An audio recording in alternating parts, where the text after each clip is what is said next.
بسم الله الرحمن الرحيم. بذكرى سنوية ليوم القدس العالمي 2024 أود أن أقول لكيان صهيوني أن طوفان الأقصى هو بداية لتحرير الأراضي المحتلة،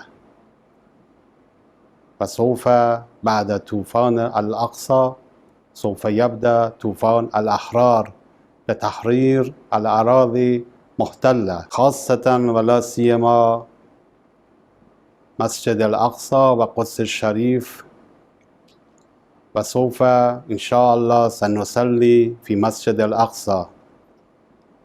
وكيان صهيوني يجب أن تعلم بأن جيش محمد في الطريق، والشهادة في مكتبنا افتخار لنا، واستشهاد مستشارين إيرانيين في دمشق لا يتأثر على عزمنا وقرارنا ومشروعنا لتحرير الأراضي المحتلة وقدس الشريف إن شاء الله.